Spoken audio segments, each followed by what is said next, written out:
എല്ലാ കൂട്ടുകാർക്കും നമ്മുടെ പുതിയ വീഡിയോയിലേക്ക് സ്വാഗതം. ഇന്നത്തെ നമ്മുടെ വീഡിയോ കുരുമുളക് പൊടി ചേർത്തിട്ടുള്ള നല്ലൊരു ചായയാണ്. നല്ല തലവേദന ഉള്ളപ്പോഴും തൊണ്ടവേദനയ്ക്കുള്ള സമയത്തും ഇതുപോലൊരു ചായ ഉണ്ടാക്കി കുടിക്കുവാണെങ്കിൽ നമ്മുടെ ശരീര അസ്വസ്ഥതകളെ പെട്ടെന്ന് തന്നെ കുറയ്ക്കാൻ സാധിക്കും. നമ്മൾ ഈ ചായ തയ്യാറാക്കാൻ എടുത്തിട്ടുള്ള കുരുമുളക് പൊടിയുടെ വീഡിയോ ഞാൻ ഇന്നലെ അപ്ലോഡ് ചെയ്തിട്ടുണ്ട്. ആ ഒരു പൊടി ചേർത്തിട്ടാണ് നമ്മുടെ ഹെൽത്തി ചായ ഞാനിവിടെ തയ്യാറാക്കി എടുത്തിട്ടുള്ളതും. അപ്പോൾ നമുക്ക് നമ്മുടെ വീഡിയോ കണ്ടു നോക്കിയാലോ. വീഡിയോ കാണുമ്പോൾ നിങ്ങളുടെ വിലയേറിയ ലൈക്ക് തരാൻ മറക്കല്ലോ കേട്ടോ കൂട്ടുകാരെ. ഇനി നമുക്ക് ചായ തയ്യാറാക്കാൻ തുടങ്ങാം. ഇതിനായിട്ട് ഒരു പാനിലേക്ക് 1 കപ്പ് വെള്ളം ഒഴിച്ചു കൊടുക്കാം.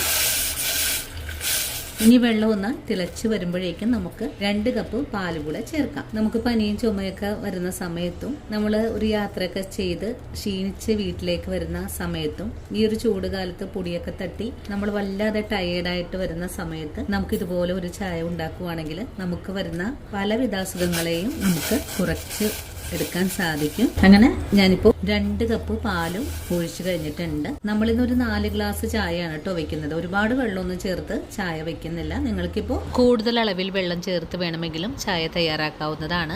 ഞാനിപ്പോൾ വളരെ കുറച്ചാണ് വെള്ളം ഒഴിച്ചു കൊടുക്കുന്നത്. പാലടുപ്പിലേക്ക് വെച്ച് കഴിഞ്ഞാൽ പിന്നെ ഇതുപോലെ 2 കഷ്ണം ഇഞ്ചി നമുക്ക് ആവശ്യമായിട്ടുണ്ട്. ഇതൊന്ന് ചതച്ച് ചേർക്കാം. ഇഞ്ചി ഇടികളിലേക്ക് മാറ്റിയിട്ടുണ്ട്. ഇനി ഇതിന്റെ കൂടെ തന്നെ നമുക്ക് ഒരു 3-4 ഏലക്ക ചേർത്തിട്ടുണ്ട്. അതുപോലെ ഗ്രാമ്പൂ, ചെറിയ ഗ്രാമ്പൂ ആയതുകൊണ്ട് ഞാനിവിടെ 2 എണ്ണം എടുത്തിട്ടുണ്ട്. വലിപ്പമുള്ളതാണെങ്കിൽ 1 എണ്ണം എടുത്താൽ മതിയാകും. ഇനി ഈ ഒരു മസാല നമുക്ക് ചതച്ച് പാലിലേക്ക് ചേർക്കാം. നമ്മളിന്ന് ഇന്നലത്തെ ഇട്ട വീഡിയോ ഇല്ലേ, ആ ഒരു വീഡിയോയിൽ നമ്മൾ കാണിച്ച കുരുമുളക് പൊടി വെച്ചിട്ട് ചായ ഉണ്ടാക്കുന്ന വിധമാണ് ഞാൻ കാണിച്ചു തരുന്നത്.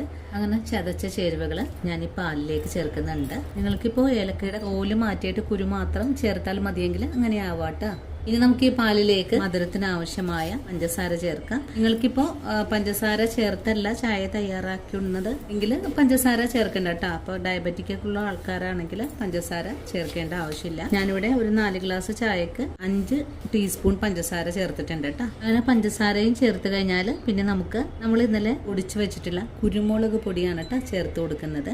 നമുക്ക് ഈ പാല് നല്ലോണം തന്നെ ഒന്ന് ഇളക്കി കൊടുക്കാം. ഇനി ചെറിയ തീയിലിരുന്നു കൊണ്ട് പാല് നല്ലവണ്ണം ഒന്ന് തിളച്ച് വരട്ടെ. പാല് തിളച്ച് വരുമ്പോഴേക്കും നമുക്കിതിലേക്ക് ചായപ്പൊടി ചേർത്ത് ഫ്ലെയിം അങ്ങ് ഓഫ് ചെയ്ത് കൊടുക്കാം. ചായപ്പൊടി ചേർത്ത് കഴിഞ്ഞാൽ പിന്നെ നമ്മൾ പാല് തിളപ്പിക്കുന്നില്ല കേട്ടോ. ഈ ഒരു സമയത്ത് നിങ്ങളുടെ കൈവശം പനിക്കൂർക്കയിലയോ അതുപോലെ തുളസിയിലൊക്കെ ഉണ്ടെങ്കിൽ ഒരു 2-3 ലീഫ് ചേർക്കാം കേട്ടോ. നമ്മൾ കുരുമുളക് പൊടി പൊടിച്ചപ്പോൾ അതിലേക്ക് ബദാം പരിപ്പ് ചേർത്തിട്ടുണ്ടായിരുന്നു. നമ്മുടെ ചായക്ക് നല്ല കട്ടിയായിട്ടാണ് നമുക്ക് കിട്ടുക. പാല് നല്ലോണം ഒന്ന് തിളച്ച് വരട്ടെ. ഇതിനായിട്ട് ഫ്ലെയിം ഒന്ന് കുറച്ച് വെച്ച് കൊടുക്കാം. 2 മിനിറ്റ് നേരം ചെറിയ തീയിൽ പാല് തിളച്ച് കഴിഞ്ഞാൽ പിന്നെ നമുക്ക് ഫ്ലെയിം അങ്ങ് ഓഫ് ചെയ്ത് കൊടുക്കാം. അതിനുശേഷം ഇതിലേക്ക് നമുക്ക് ചായപ്പൊടി ചേർക്കാം. ചായപ്പൊടി ചേർത്ത് പിന്നെ തിളപ്പിക്കേണ്ട ആവശ്യമില്ല. ചായപ്പൊടി ചേർത്തൊന്ന് മൂടി വെച്ചാൽ മതിയാകും. ഞാനിവിടെ ഒരു 5 ടീസ്പൂൺ ചായപ്പൊടിയാണ് കേട്ടോ ചേർക്കുന്നത്.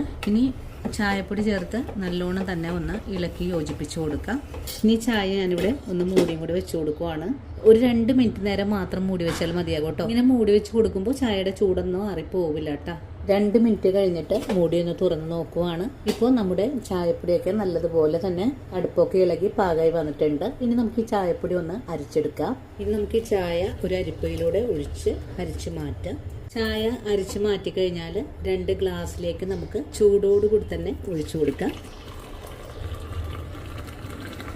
അങ്ങനെ നല്ല ഹെൽത്തി ആയിട്ടുള്ള കുരുമുളക് പൊടി ചായ ഇവിടെ റെഡി ആയിട്ടുണ്ട്. ഇതുപോലെ ചായ നിങ്ങൾ തയ്യാറാക്കി നോക്കിയിട്ടില്ലെങ്കിൽ തീർച്ചയായിട്ടും നമ്മുടെ ഈ ഒരു വീഡിയോ കണ്ട് ഒന്ന് തയ്യാറാക്കി നോക്കണേ. അതുപോലെ നമ്മുടെ വീഡിയോ കാണുമ്പോൾ നിങ്ങൾക്ക് ഇഷ്ടപ്പെടുവാണെങ്കിൽ ഇന്ന് നിങ്ങൾക്ക് കിട്ടിയ ഈ ഒരു അറിവ് നിങ്ങളുടെ കൂട്ടുകാരിലേക്ക് ഒന്ന് ഷെയർ ചെയ്ത് കൊടുക്കാനും വീഡിയോ കുറിച്ചുള്ള അഭിപ്രായങ്ങൾ കമന്റ്സ് ആയിട്ട് അറിയിക്കാനും മറക്കരുത്. അപ്പോൾ ഇനി നല്ലൊരു വീഡിയോ ആയിട്ട് നാളെ കാണാം. അതുവരെയും ഒത്തിരി സ്നേഹത്തോടെ വീണ്ടും കാണാം.